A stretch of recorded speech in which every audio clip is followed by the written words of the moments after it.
In this video, I'm going to be showing you how to effectively and profitably scale an e-commerce brand in 2025. Now, I've worked inside and helped scale over 75 different e-commerce brands in the past 3 years and helped generate over $40 million in e-commerce sales in the process. I've been with successful brands and seen it firsthand, and I've also been with brands that have blown up and gone bankrupt. So I know what works and what doesn't. Right off the bat, I want to tell you that what I'm talking about isn't very flashy. It's not as cool and it's not as fun as pumping a ton of money in like TikTok ads, UGC, and different AI platforms. But the truth with those methods is that you're just gonna be let down in the long term because they're all trends, they're reliant on an algorithm, and they can be blown up with one simple update. And some will go out blindly and spend a ton of money on these things, but the real winners in 2025 are going to be focusing on the basics and executing them at a high level. So let's get straight into it. So in 2025, we have to be really, really careful with ad platforms. Now, the e-commerce landscape is getting more competitive than ever. The barrier to entry to create a store is so low. You can just go on the internet,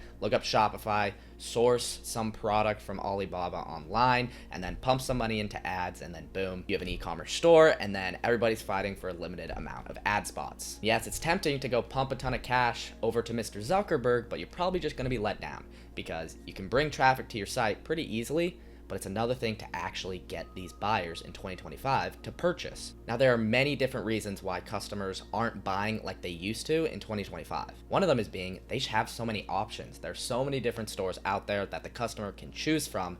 It's no longer where you can just go to one store and purchase. You can go shop around and look at your options because that's another thing. The customer likes shopping around. It's fun to go sit on the couch and browse a ton of different stores. Plus, with the amount of internet scams out there, pretty much every consumer has been burned or scammed, and so a lot of people just don't really trust your platform or your website right off the bat to purchase from you the first time they see it. So what happens is these people leave your website and then they don't really come back. Maybe they come back a couple other times, but they don't purchase just because they don't know you, they don't trust you, and there are other options out there. So how do you get these people to know you, trust you, and choose you over other brands out there? You continue to show them content.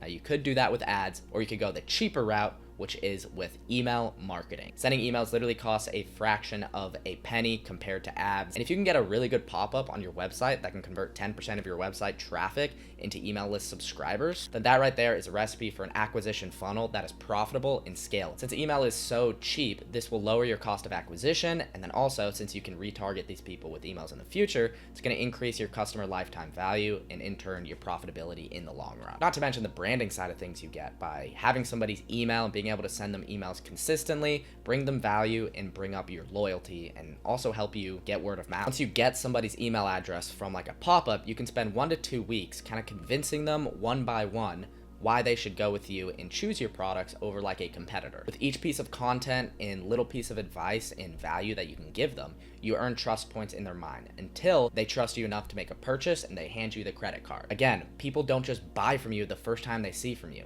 They need to see you multiple times over a duration of time. That's why we need to be consistently sending emails. Now, to really execute email marketing at a high level, you need to do 4 things. First, you need to get set up with an email sending provider. And then second, you need to get your pop-up forms locked in. Third, you need to get your campaign strategy figured out, your one-time emails that you're sending out to the list on a consistent basis. And then 4, you need your automations. So first, let's talk about getting started with an email sending provider, aka an ESP. ESPs are different softwares that allow you to send emails and blast from them via like a shared domain, rather than just using a Gmail address to blast a ton of emails to people. This also allows you to track your data, connect to Shopify, and be able to tell like where your purchases are coming from. Now, there's no other platform that I would recommend other than Klaviyo. It is the most advanced and also the easiest, the most proven. I've used them all: MailChimp, ActiveCampaign, HubSpot. Like, none of them really compare if you actually want to scale your email list. Just create a Klaviyo account and follow the easy to install instructions, and then you can get connected with your Shopify or whatever e-commerce platform that you're using. They have a great support team. They'll be able to help you out if you have any questions. Now, if you really don't want to use Klaviyo, there's some other options such as SendLane, which is new, but it's pretty cool. It has some up and coming features, but again,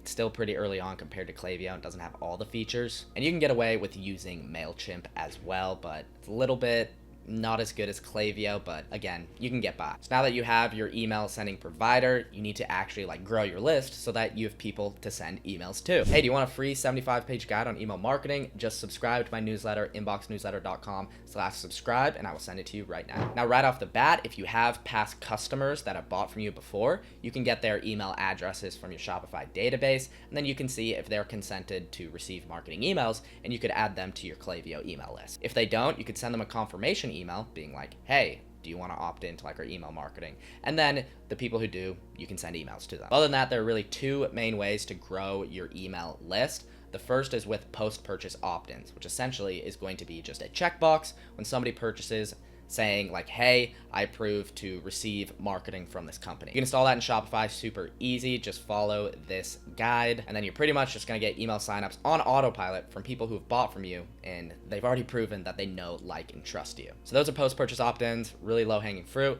And the second is with what we already talked about, which are pop-up forms. Now, a good pop-up form is going to convert 10% of your website traffic into email subscribers. Meaning, if you have 50,000 website viewers, unique viewers, then you could get 5,000 people to opt into your email list. Now, I have a really in-depth breakdown on pop-up forms, which you can find right here on my channel. Would highly suggest you check it out if you want a more in-depth guide on how to really nail your form. A couple things to note is you want to make sure that your trigger is at like a 4 to 10 second delay upon a page loading. This way you're not showing it right in front of somebody right at the time that they view your website, but instead there's a little bit of delay and maybe the person has already shown a little bit of interest on your site. So you want to make sure you have a decent offer. You don't need to give away this massive discount, but you could give away a little discount, or you could give something like a free guide. You can't just say sign up to our email list. That's just not strong enough, and people aren't going to buy if there's nothing in it for them. So try to see if you can give something away in exchange for the email. And then 3, you want to have as little words as possible on your pop-up form. These people are just browsing the site, they're in zombie mode.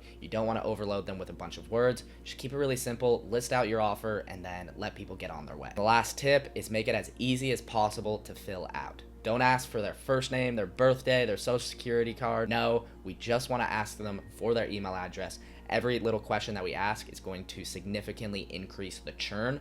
All you really need is the email address. So that's your list growth. You want to make sure that you have the post-purchase opt-in checked so you get people who have bought from you to join your email list. And then 2, you want to make sure you have a pop-up form and you want to make sure that it is effective. So we have our email sending provider. We know how to grow our list. Now let's talk about how we can kind of get sales on autopilot. And we're talking about our automations, AKA our email flows. Now, flows you can set up in Klaviyo, and you create these emails once and they're like a sequence. And so you can send one email, then a couple days later send another based on like a customer's action. Luckily, Klaviyo makes it really easy for you. And these are the main flows that you want to make sure that you have installed and automated so you can contribute to the customer experience and generate revenue on autopilot. First, you want to have the welcome flow, which is going to fire whenever somebody joins your email list. You want to give them the discount if you did give them one. You want to give them some information about the brand, show them some of your best sellers, show them some of your unique selling propositions, and you want to at least have around 4 to 5 emails in here. What we typically do is 8 to 12 emails to really educate people over like a 2-week time period, but you can get away with only having a few emails. The next flow that you want is the website abandoned flow, which is if anybody is active on your website, but they don't actually view any products and they don't add any items to cart. It's just they're active on your site. And you could just have a simple 1 to 2 emails just being like, hey, we saw you browsing our site. If you need some help, here are some of our best sellers. And then the third is the browse abandoned flow, which is for anybody who actually views an item, but they don't add it to cart and they don't make a purchase. So for this, we want to send a few reminders, at least 4. Again, we typically do 6 to 8 to make it a little bit longer, but you want to actually show the customer, hey, you left this product behind. And you can use dynamic content inside of Klaviyo, which is going to show the customer what they left behind. Essentially, you just want to remind them, you want to give social proof, and you want to overcome objections to try to get them over the line to purchase. And then taking it a step further, we have the cart and checkout abandoned flows, which are 2 different events. You want to make sure that you have flows for both of these, but I like to have at least like 8 emails in the sequence. Again, you could get by with just a couple. Having like 8 is a bit advanced, but really all you want to do is you want to show the customer what they left behind, give them a ton of social proof, give them information about shipping, let them know of like a guarantee if you have it. You can return your order if you need to. Anything that reduces risk for the customer can get them over the line. So those are the pre-purchase flows. Again, that's welcome flow, website abandon, browse abandon, cart abandon, and checkout abandon. And then we have post-purchase flows, which you at least want to have the post-purchase flow, which is going to fire immediately after a customer purchases. And in this flow, you just want to give like a thank you for ordering with us. You can do upsells and cross-sells to try to get people to buy again. You could also give information on like shipping or tell people how to use their product. Things like that are going to help in the customer experience. Typically, the post-purchase flow will be between 14 days of the purchase. And then if you want to get advanced, you can have win-back flows and cross-sell flows, which can be anywhere to like 1 to 2 to 3 months down the line after someone's purchase to try to get them to come back and buy again. So that's one flow that you could do. You could also do a VIP flow for anybody who purchases, say, like 5 times over all time from you. You could give them special discount, give them exclusive information if you want it. You could also do things like an unengaged flow where if somebody hasn't opened an email in like 6 months and we kind of just want to say goodbye to remove them off the list, you can have a couple emails in place there to give them a last chance. And one last suggestion for like a fun one is you could do a purchase anniversary. So say somebody bought on like September 1st of 2023, then you could tag their profile inside of Klaviyo and mark that as like their purchase date. And then 1 year after that purchase date, you can send like a happy birthday of, hey, it's been 1 year since your last purchase. Here's like a discount. So those are all the ideas, but really the core ones that I want to make sure that you have are the welcome flow, website abandon, browse abandon, cart abandon, checkout abandon, and post-purchase flows. Now I have a full breakdown of all these flows as well on my YouTube. You can check that video out if you want to see these in a little bit more detail. Okay, so now we have an email sending provider. We are growing our list with forms and post-purchase opt-ins. Then we also have our core automations built out. Now we want to set up our campaign strategy. Campaigns are the one-time emails that you're sending to your list at a set day and a set time. These differ from flows because flows are going to fire automatically. You set flows active, and then as customers complete actions, they're joining.